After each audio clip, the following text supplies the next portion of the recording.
Um feliz sábado a cada um dos queridos irmãos que está aqui, dos amigos que nos visitam também.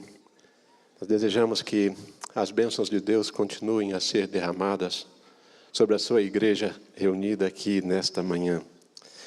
E eu não posso deixar de iniciar a exposição da palavra do Senhor nesta manhã sem pedir-lhes que curvem a sua fronte enquanto oramos ao Senhor. Querido Pai, muito obrigado, Senhor, porque estamos em Tua santa e augusta presença, no Teu santo dia, no Teu santo templo. Obrigado, Senhor.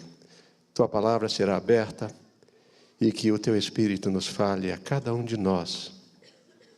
Em Jesus nós o pedimos. Amém. Amigos,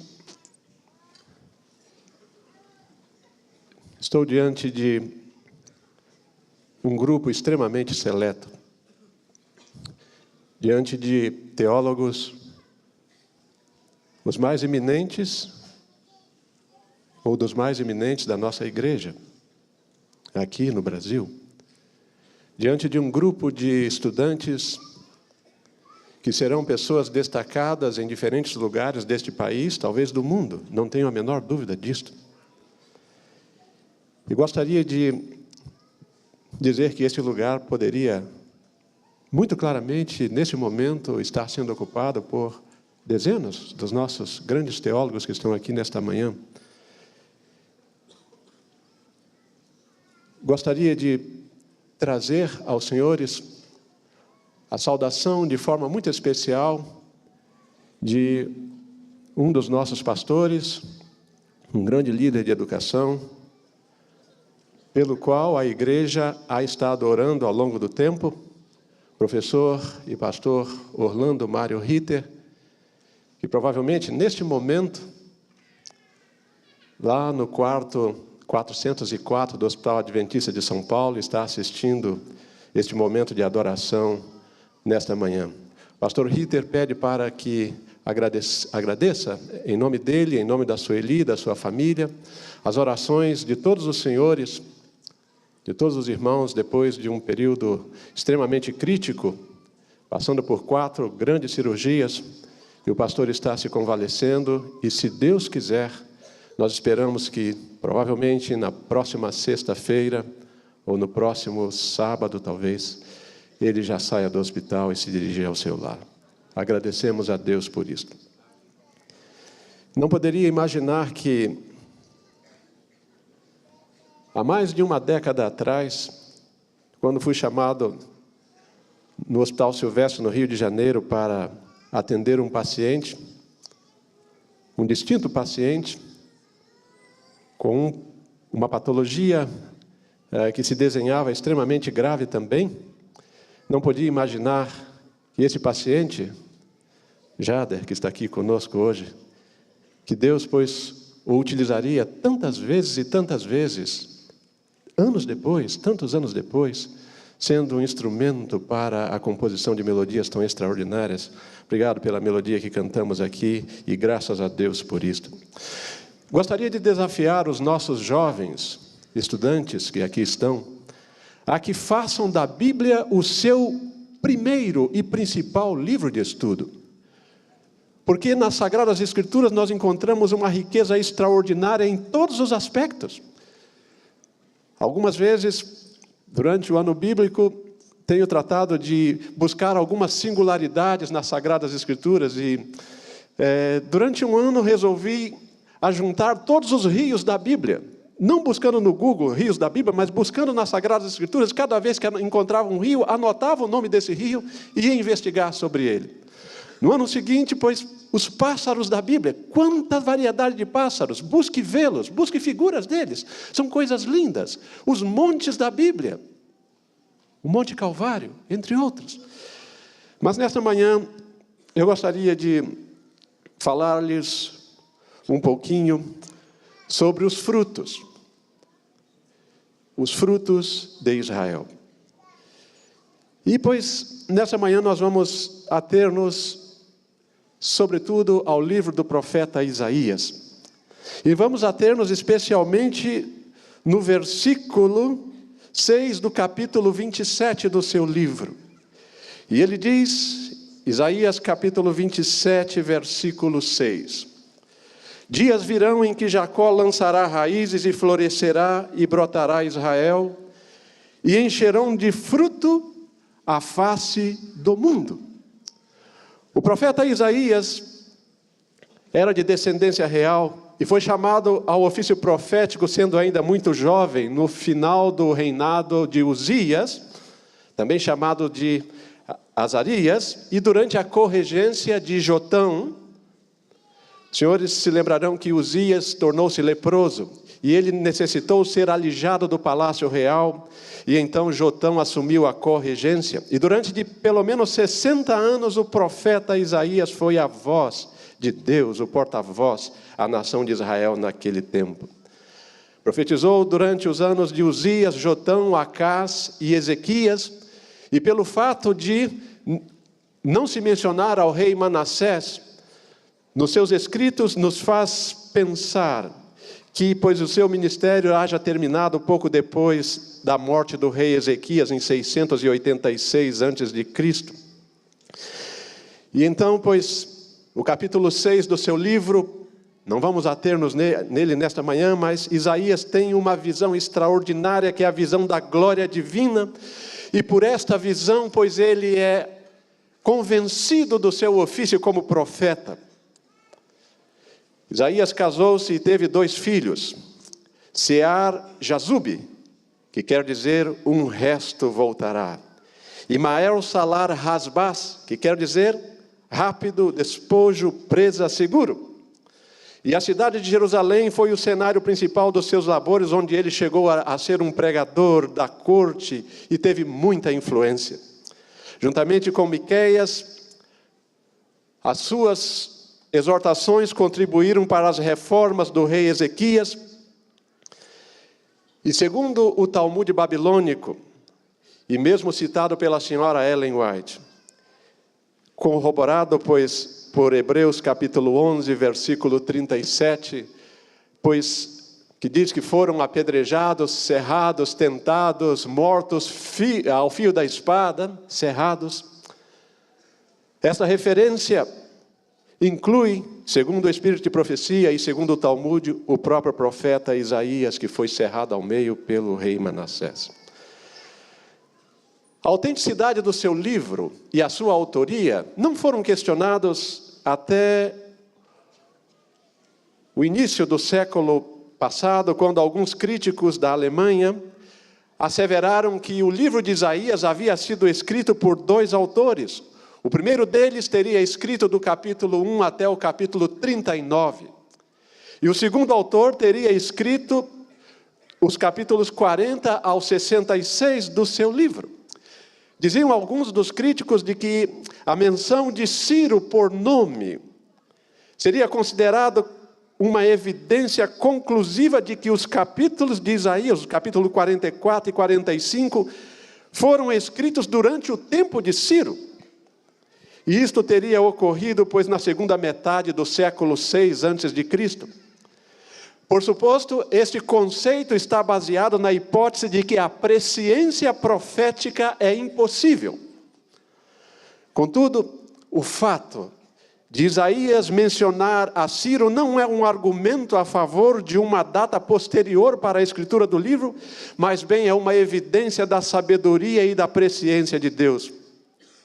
Ao longo do seu livro, muitas predições para o futuro foram encontradas e são encontradas. Várias delas, a derrocada de Ciro, a humilhação de Babilônia, a própria obra de Ciro, a fragilidade de Israel em confiar no Egito. Todos esses fatores, pois, em realidade, pois, mostravam e mostram a presciência de Deus como um eloquente testemunho da sua sabedoria e do seu poder. Existem muitas evidências da unidade de pensamentos e expressão entre os primeiros 39 capítulos do livro e os subsequentes. Por exemplo, a citação da expressão "o Santo de Israel" é encontrada 25 vezes no livro de Isaías e somente 6 vezes no restante dos livros do Antigo Testamento. E ela se encontra distribuída ao longo dos 66 capítulos do livro do profeta Isaías. O próprio nome do profeta Isaías significa o Senhor é ajuda, ou o Senhor é salvação. E pois o profeta apresenta na primeira sessão do seu livro a libertação do pecado, a libertação da Assíria e outros inimigos mediante o arrependimento e a reforma e a fé em Deus. E a segunda metade do seu livro, pois, se refere à liberação de Babilônia e finalmente à libertação final do domínio do pecado mediante a fé em um libertador vindouro que haveria de chegar a este mundo. Os primeiros capítulos do seu livro têm a ver com a invasão sofrida por Judá nas mãos dos assírios, e os últimos capítulos antecipam a libertação judia do cativeiro babilônico. E a missão dele como profeta era manter Israel, pois particularmente o reino de Judá, firme, enquanto a parte do norte, o reino de Israel, desaparecia, levado cativo pelos assírios. Era propósito divino que Judá tirasse proveito daquela triste história da sorte do reino do norte, do reino de Israel, e se voltasse para Deus com um espírito de sincero arrependimento. As Sagradas Escrituras nos dizem que o poder da Assíria foi rechaçado somente às portas de Jerusalém através de um ato insólito de Deus. O capítulo 37, versículos 36 do livro do profeta Isaías diz: e então saiu o anjo do Senhor e feriu no arraial dos assírios a 185.000 soldados, em uma só noite, mostrando o poder de Deus que operava e opera em favor do seu povo.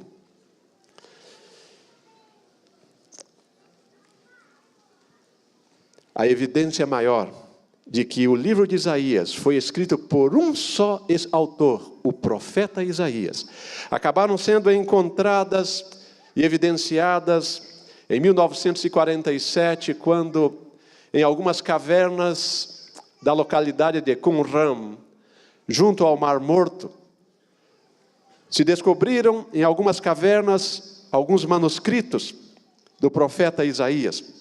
E pois 2 destes manuscritos, o manuscritos IQS-A, datado do século II a.C., e o manuscrito IQS-B, datado do século I a.C., mostravam que não existe evidência de que os capítulos 1 a 39 do profeta Isaías tenham existido de uma forma separada dos capítulos 40 a 66. Pelo contrário, toda a evidência é contrária. A evidência dos manuscritos mostram que a autoria é única, de um só autor, de um só escritor, o profeta Isaías. Contudo, pois, a maior evidência que nós encontramos veio na própria pessoa do Senhor Jesus Cristo, que nos evangelhos, pois, referia-se várias vezes aos escritos do profeta Isaías. E mais tarde o próprio apóstolo Paulo, o apóstolo dos gentios, fez várias citações ao profeta Isaías na sua epístola aos Romanos. Isaías viveu num tempo grandemente convulsionado. Tanto para Judá como para Israel foi um tempo de crise. Israel e Judá haviam caído em pecados gravíssimos. Cometiam-se injustiças nos tribunais, os magistrados aceitavam subornos e os governantes dedicavam-se principalmente aos prazeres e ao acúmulo de ganhos pessoais. A cobiça, a avareza e o vício predominavam. Os ricos enriqueciam-se às custas dos mais pobres, e os mais pobres empobreciam-se cada vez mais, tendo a necessidade de muitas vezes serem vendidos como escravos. O paganismo, a idolatria, estava assolando a nação de Israel, e chegando à nação de Judá. O profeta procurou ensinar ao povo o verdadeiro significado da religião e da verdadeira natureza de Deus. Exortava para que houvesse um mundo melhor e mais puro. A nação foi advertida de que se encontrava em seus caminhos de impiedade e se continuasse, logo seria destruída. Deus empregaria os assírios como um instrumento para executar justiça sobre uma nação hipócrita, que dava decretos injustos, recusava-se a fazer justiça aos pobres, privava os direitos dos pobres e prejudicava as viúvas e roubava os órfãos. Apesar da ruína iminente, Isaías se referia de contínuo a um remanescente que seria fiel ao Senhor e, por consequência, o remanescente seria salvo. Os capítulos finais do profeta, os capítulos 40 a 66, nesses capítulos o profeta apresenta um dos quadros mais vívidos e ternos do Deus de Israel. Nele encontramos a descrição mais comovedora, o capítulo 53, de Cristo como sofredor, como Messias, como Redentor. Isaías compreendeu muito bem que Cristo viria por luz das nações e que a sua mensagem de salvação iria até a extremidade da terra. Isaías 49, versículo 6. Isaías exortou a Sião para que despertasse e se vestisse de vestidos formosos. Se vestisse de vestidos formosos. Isaías 52, versículo 1. Mandou, pois, a sua nação levantar-se e resplandecer, porque a glória do Senhor mesmo se levantaria sobre o seu povo, e as nações viriam à sua luz, e reis ao seu resplendor nascente. Isaías 60, versículos 1 a 3. Com justiça, pois, Isaías é chamado o profeta messiânico. Nenhum outro parece haver compreendido tão claramente a santidade de Deus, a grandeza de Deus, a pessoa e a missão de Jesus Cristo e o propósito glorioso de Deus para a sua igreja. E é nesse contexto que nós encontramos o versículo 6 do capítulo 27. Dias virão em que Jacó lançará raízes, e florescerá e brotará Israel, e encherão de fruto a face do mundo. Com o povo prestes a ser levado cativo, o profeta, utilizando um gênero profético de linguagem, e nos versículos antecedentes, utilizando uma figura simbólica de Israel como uma vinha, antevê o dia em que ela voltaria a brotar e encheria de fruto a face do mundo. Essa mensagem era primeiramente dirigida aos próprios israelitas, que seriam desterrados, mas que haveriam de ressurgir como uma planta aparentemente morta ressurge ao encontrar as condições climáticas favoráveis. No capítulo 5 do seu livro, o profeta também se refere a uma vinha. Compara a Israel uma vinha que o Senhor plantou, cuidou, adubou, esperava que desse uvas doces, uvas Thompson talvez, mas deu uvas amargas, uvas bravas. Mas no capítulo 27 do seu livro, porém, a figura de linguagem é completamente diferente. O profeta inicia o capítulo referindo-se ao Leviatã que seria castigado. Na mitologia antiga cananita, o Leviatã era a serpente de 7 cabeças que lutava contra os deuses e as forças do bem, e era considerada a personificação das forças do mal. Antigos textos cananeus achados em Ras Shamra se referem a um monstro de 7 cabeças, chamado de Lotã, que se acreditava que se correspondia ao Leviatã bíblico. Se encontraram em Tel Asmar, na Mesopotâmia, um selo cilíndrico no qual aparece um dragão de 7 cabeças sendo derrotados por 2 heróis. E nós sabemos que na Bíblia, o dragão e a serpente claramente se empregam para representar a Satanás. Referindo-se à destruição do exército egípcio no Mar Vermelho, o salmista diz que o Senhor quebrantou as cabeças do Leviatã. Não vamos ler, mas encontra-se no Salmo 74, versículos 13 a 14. No Apocalipse se representa Satanás como um dragão escarlate que tinha 7 cabeças. E pois Miguel e seus anjos lutaram contra o dragão e foi arrojado, Apocalipse 12, 7 e 9, foi arrojado o grande dragão, a antiga serpente que se chama o diabo e Satanás, o qual engana o mundo inteiro.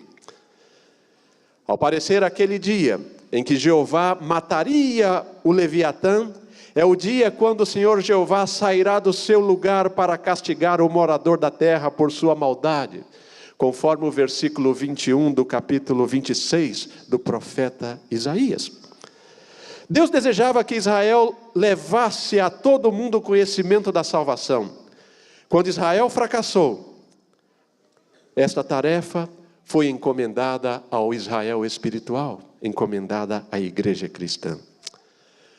No versículo da nossa consideração central nesta manhã, o profeta assevera que dias virão em que Jacó lançará raízes e florescerá e brotará Israel e encherão de frutos a face do mundo.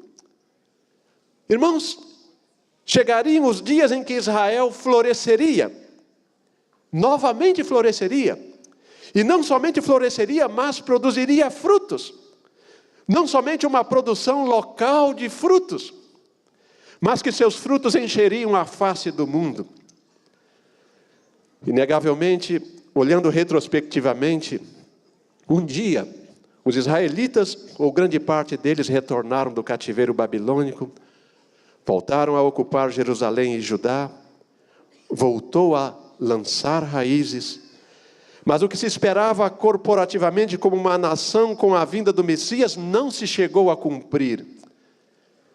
Naquele dia, quando a nação judia, representada por aquele grupo que apedrejou a Estevão, efetivou aquela barbárie, sem o saber, estavam fechando as portas de sua particular nação ante o Criador dos céus e da terra, e eles não mais encheriam de fruto a face do mundo.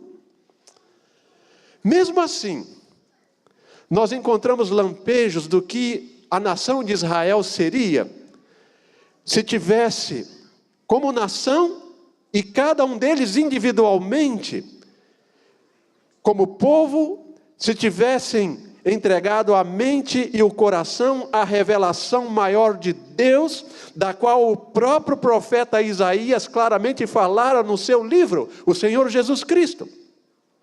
Mesmo assim, hoje, nós encontramos grandes expoentes entre o povo judeu. Um escritor, Julius Casten, um escritor judeu, que viveu de 1890 a 1946, ele escreveu o seguinte: com certeza, se as façanhas da época medieval tivessem sido geradas por um povo que não fosse os filhos de Israel, um grande lugar de destaque lhe seria concedido na história cultural do mundo. Deus disse, Êxodo capítulo 20, versículo 6, e faço misericórdia até 1000 gerações daqueles que me amam e guardam os meus mandamentos. E isto se reflete na descendência de Abraão, na descendência de Israel. Mas eles não mais encheriam de fruto a face do mundo, na expressão do cumprimento profético de Isaías 27, versículo 6. Mas mesmo assim, pois consideremos alguns aspectos importantes. Notemos a questão do prêmio Nobel, que é o reconhecimento máximo nos campos da física, da química, da fisiologia, da medicina, da economia, da literatura e da paz. O prêmio Nobel foi lançado em 1901 e desde então ha sido concedido a cerca de 850 personalidades, 160 delas judeus. Ou seja, estamos falando de 19% dos prêmios Nobel concedidos aos judeus. Os judeus compõem cerca de 14 milhões de pessoas habitado em um planeta de 7 bilhões. Ou seja, 0,2% da população mundial. O Prêmio Nobel da Paz foi concedido a 9 judeus, o de literatura a 12 judeus, o de economia a 15 judeus, o de química a 25, o de física a 41 judeus, dentre eles Albert Einstein em 1921, e o Prêmio Nobel da nossa carreira, a minha carreira e de alguns dos colegas que estão aqui, o Prêmio Nobel de Medicina, concedido a 51 judeus. Contudo, nós podemos encontrar em Isaías 27:6 um significado de um alcance muito mais amplo que os mencionados aqui. Moisés, em Números, no capítulo 23, versículo 19, o profeta do Senhor disse: Deus não é homem para que minta, nem filho de homem para que se arrependa. Porventura diria ele e não o faria, ou falaria e não o confirmaria. No tempo certo da história, na onisciência divina que não conhece nem premura e nem demora, no cumprimento da profecia do capítulo 8 do livro de Daniel, Deus suscitaria um povo, o Israel remanescente. E através deste povo, cremos que Deus cumprirá a plenitude do significado profético de Isaías 27, versículo 6. Havendo nascido da grande decepção de 22 de outubro de 1844, no cumprimento da profecia do capítulo 8 de Daniel, a Igreja Adventista ha experimentado um crescimento não explicado simplesmente pela análise humana. Como explicar que a partir de um punhado de crentes, nos primeiros meses após aquele grande desapontamento, a igreja cresceria em uma proporção tão extraordinária como aquela que os nossos olhos veem hoje? A meados de 2011, éramos 17,2 milhões de habitantes, de adventistas no mundo. Literalmente uma população maior que a dos próprios judeus. Presentes em 209 de 232 países, com uma taxa de acréscimo de cerca de 3 mil novos membros cada dia à igreja. Consideremos somente o valor da educação, a obra educacional. Como se poderia imaginar que esta obra um dia pudesse chegar a crescer tanto, que se constituiria no segundo sistema educacional privado do mundo?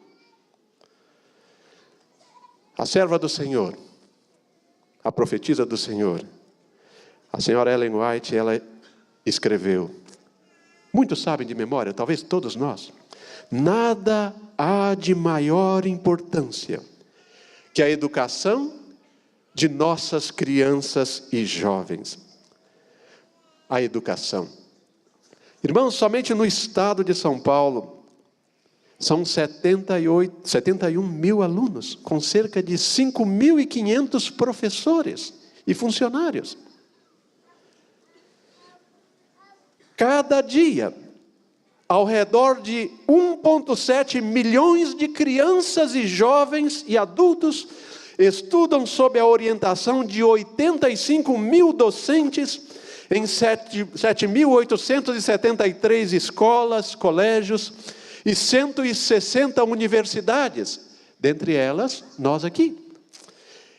Em 145 países do mundo, sua influência para o bem-estar integral das famílias e da sociedade é simplesmente incalculável.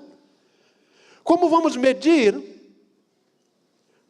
o valor e a influência de milhares de mestres, professores, em suas orações diariamente com seus alunos, transmitindo valores que são valores que serão levados por toda a eternidade?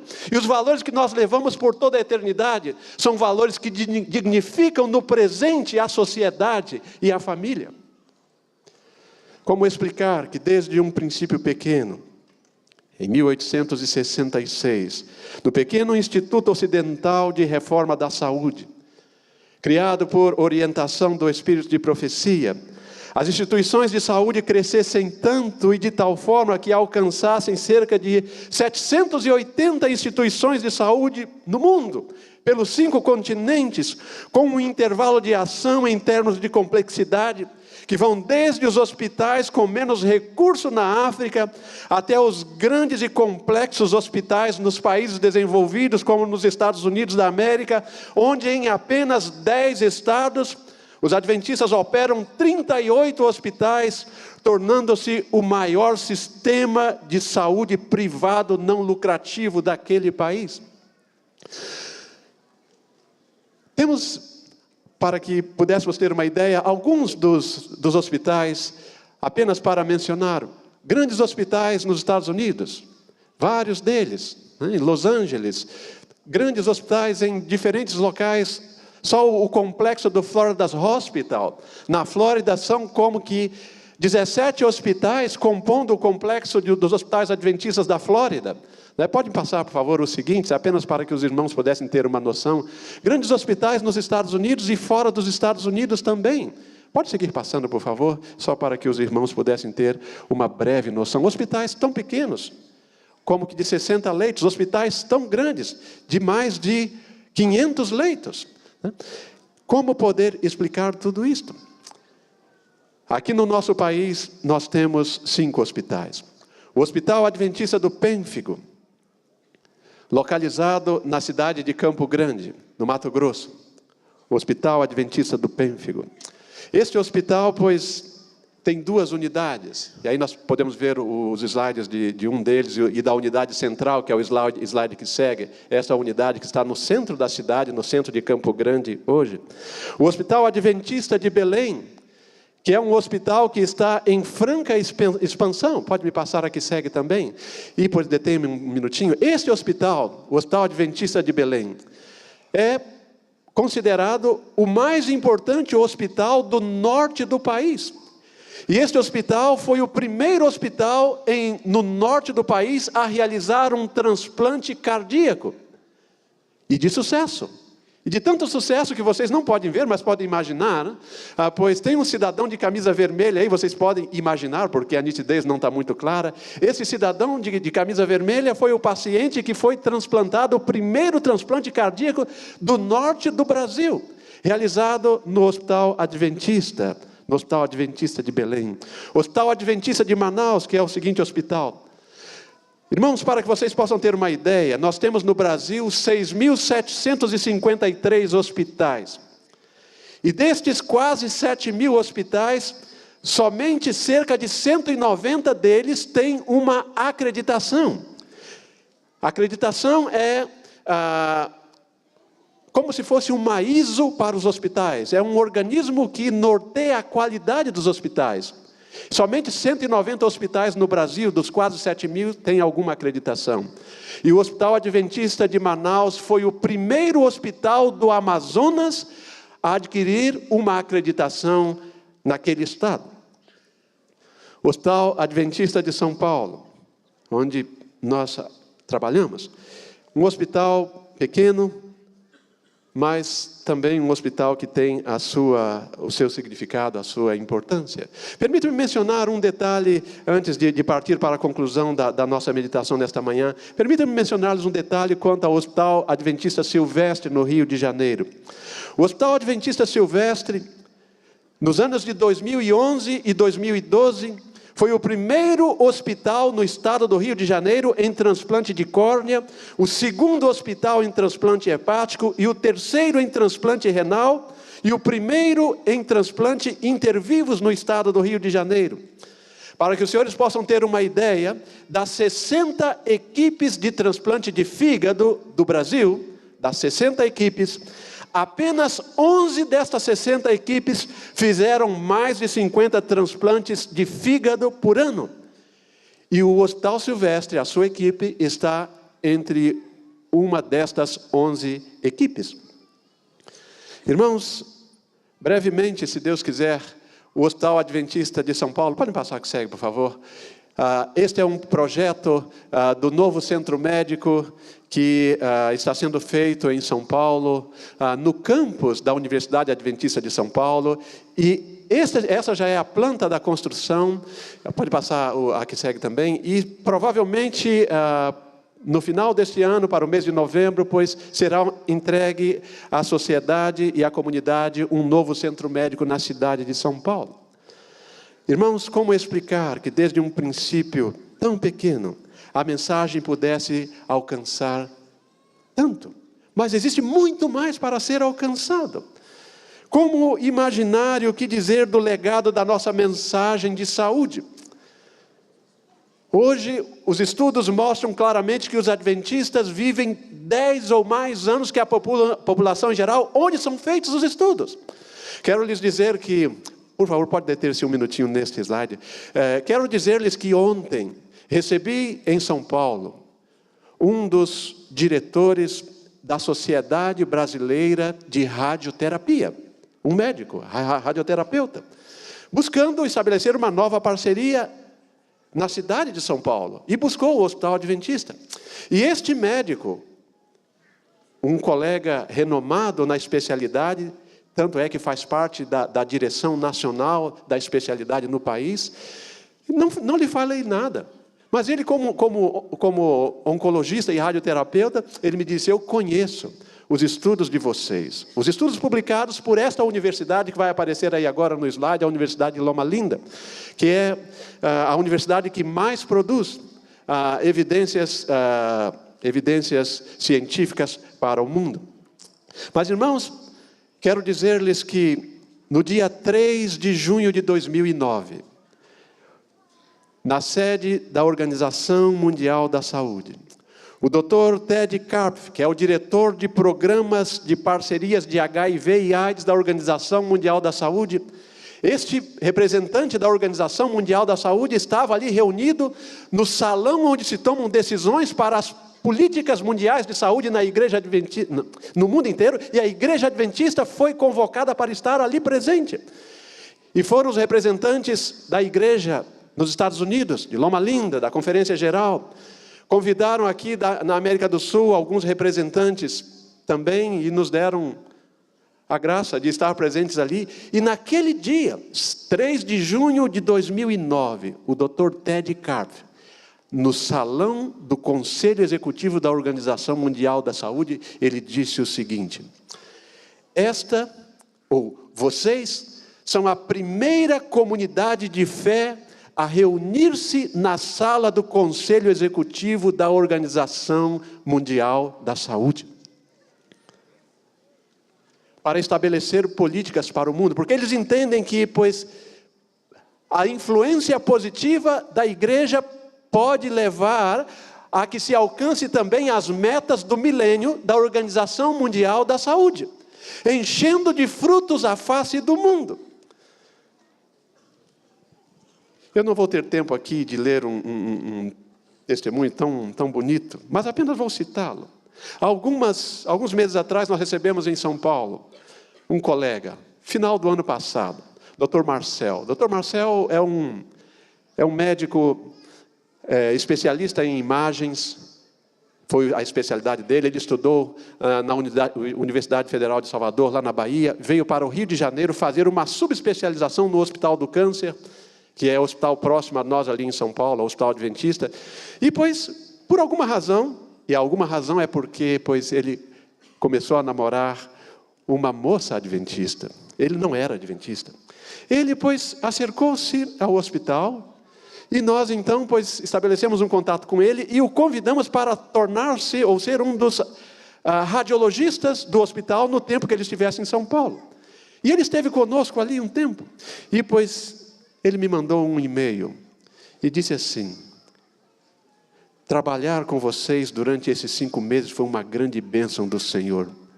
No ASP, no Hospital Adventista, além de encontrar pessoas e oportunidades e espaço para aperfeiçoar minhas habilidades profissionais, conheci pessoas maravilhosas e senti todas as vezes a presença do Senhor nas decisões e atividades que exerci. O carinho, a simpatia e o maravilhoso ambiente de trabalho que encontrei aí, regido sem dúvida pelo Espírito Santo, me faziam sentir um imenso prazer e satisfação em ir ao hospital, não importava a hora e em que lugar estivesse. Em nenhum momento me senti trabalhando para o hospital, pois aí, mais do que qualquer vínculo empregatício, tenho a oportunidade de rever pessoas tão queridas e atender pacientes tão pacientes, bem-humorados, que mesmo na dor, sofrimento, na angústia, não perdem a esperança. Aprendi bastante com eles e, por vezes, entre um exame ou outro, ouvi vários testemunhos de como estar na presença do Senhor, como é estar isso todos os dias. Incríveis histórias de como Deus pode operar em nossas vidas quando deixamos Ele entrar. O ASP, o Hospital Adventista, e os seus pacientes e vocês, sem sombra de dúvida, foram o testemunho maior que precisava para decidir me batizar. Quando saí de casa, pedi a Deus que operasse em minha vida e me transformasse, na tentativa de preencher um vazio inexplicável. Através da Igreja Adventista e de tudo que aqui presenciei, percebi o quão simples são as respostas que busquei. Percebi que Deus tem um projeto para a minha vida e todas as frustrações e decepções e o caminho longo que percorri eram necessários para transformar-me em alguém mais próximo de Deus. Nada tenho a reclamar, pois sinto que consegui atingir todos os meus objetivos profissionais quando deixei minha família. Hoje, sinto orgulho do caminho que tracei, dos obstáculos que superei, dos amigos que fiz em Salvador, São Paulo e tantos estados por onde passei, e sei que nada disso teria sido possível sem a presença de Deus, que não se descuidou de mim, mesmo quando conscientemente me distanciava dele, e sem a honrosa presença de amigos tão especiais como vocês, dirigindo-se ao hospital. Por tudo isso, marquei meu batismo para o dia 30 de março, às 10 horas, na igreja de Moema, e ele convidava aos amigos do hospital para estar presentes. E nós estivemos ali. Amigos, influências. Há alguns meses atrás, na edição do dia 14 de abril de 2011, a revista Newsweek publicou um artigo tendo como título Como Viver para Sempre. Muito interessante. Como viver para sempre? Pode passar o que segue. Vocês não vão poder ler exatamente o que está aí nesse gráfico, mas apenas para lhe citar como viver para sempre, segundo a revista Newsweek. Viver para sempre, obviamente no sentido que eles estavam mencionando, seria viver muitos anos, muitas décadas, viver demais. E dentre as coisas que eles colocaram, pois, estavam algumas muito interessantes. Que a sua mãe tenha tido menos de 25 anos quando você nasceu. Se você vive numa área de pouca poluição, iniciar sua educação escolar após os 6 anos de idade, usar escova e fio dental, comprometimento com o trabalho, ser otimista, ter marcadores genéticos de longevidade que restringem os genes para Alzheimer, câncer e outras doenças relacionadas à idade, não tomar refrigerantes ou alimentos processados que contenham fosfatos, comer 25 a 30% menos de calorias que a recomendação diária permitida, preservar os ovários, obviamente no caso das mulheres, exercitar-se com regularidade, ter a dieta do Mediterrâneo, que é muito próximo da dieta que a igreja recomenda, e vejam, ser adventista do 7º dia. Como viver para sempre, segundo a Newsweek. Mas, meus irmãos, o que dizer da influência na sociedade de todos os países, da membresia de uma igreja que se importa com a comunidade, a sociedade e o meio ambiente, que tem a capacidade de, em um só dia, fazer com que um tipo de literatura inspirado pela pluma iluminada pelo Espírito Santo de uma escritora quase analfabeta, a senhora Ellen White, levar uma mensagem de verdadeira esperança e confiança para o futuro, alcançando quase cada lar de um só continente em um só dia. E que dizer da inspiração para a vida encontrada na execução e na performance das melodias que, compostas pelos músicos de suas fileiras, levadas pelos dispositivos móveis ou pelas ondas sonoras das rádios, e traduzidas em elevadoras interpretações através da mídia televisiva que não conhecem fronteira. Na oração encontro calma. Tenho ouvido de uma terra linda e encantada. Nós éramos pedras de ruas. Que música celeste vem das vagas do mar. Negros e brancos, toda raça e cor, juntos no céu, celebrando ao Senhor. E por último, meus irmãos, o que dizer do resgate da verdade? E da verdade com V maiúsculo? Tal como se encontra contida na carta magna de Deus ao homem, como transmitida e ensinada desde os mais distinguidos de seus teólogos até o mais humilde de seus membros, sobre a verdade do santuário, a santidade do sábado e o retorno iminente de Jesus a esta terra, para estabelecimento de uma nova ordem de coisas. A senhora Ellen White escreveu o seguinte: na proclamação das verdades do Evangelho eterno a toda nação, tribo, língua e povo, a Igreja de Deus na terra está hoje cumprindo a antiga profecia. Florescerá e brotará Israel e encherão de fruto a face do mundo. Os seguidores de Jesus, em cooperação com inteligências celestiais, estão rapidamente ocupando os lugares solitários da terra, e como resultado dos seus labores, uma abundante colheita de almas preciosas está em processo. Hoje, como nunca dantes, a disseminação da verdade bíblica por meio de uma igreja consagrada está levando aos filhos de Israel os benefícios prefigurados séculos antes na promessa a Abraão e a Israel. Promessa para a igreja de Deus na terra: em cada século abençoar-te-ei e serás uma bênção. Aquilo, diz a serva do Senhor, que Deus propôs realizar em favor do mundo por intermédio de Israel, a nação escolhida, Ele executará, afinal, por meio de sua igreja na terra hoje. Irmãos, eu concluo dizendo que Deus nos convida para que venhamos a encher de fruto a face do mundo. Esse convite é para cada um de nós que busca o Senhor e que conhece o Senhor. Nos convida a levarmos a esperança, a grande esperança, a única esperança, que é a esperança do retorno de Jesus. Eu espero aquele dia. Aquele dia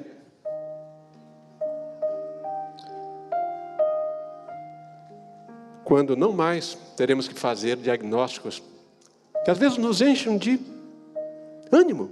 Encontrar uma causa de uma febre de alguém que está 2, 3 meses. Um tumor que é diagnosticado. Eu espero que esse dia chegue logo. Que Jesus logo volte. Não teremos mais hospitais. Não teremos mais doença. Não teremos mais morte. Ontem, no sábado passado, um dos nossos distinguidos pastores faleceu num lugar bendito, num templo. Ontem, uma das minhas tias foi sepultada, já quase no início do sábado, numa pequena cidade no interior do Espírito Santo. Eu espero aquele dia. Espero aquele dia quando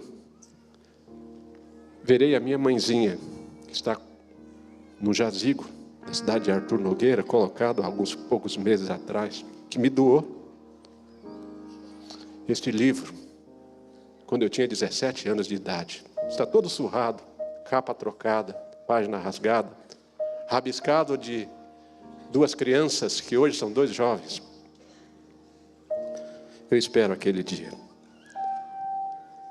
em que, como o próprio profeta Isaías diz no capítulo 25, versículo 8, Deus aniquilará a morte para sempre, e assim enxugará o Senhor Jeová as lágrimas de todos os rostos, e tirará o opróbrio do seu povo de toda a terra, porque o Senhor o disse. Jesus em breve virá. Sejamos portadores desta nova. Enchamos de fruto a face do mundo. E que a profecia de Isaías 27, versículo 6, se cumpra na vida de cada um de nós aqui.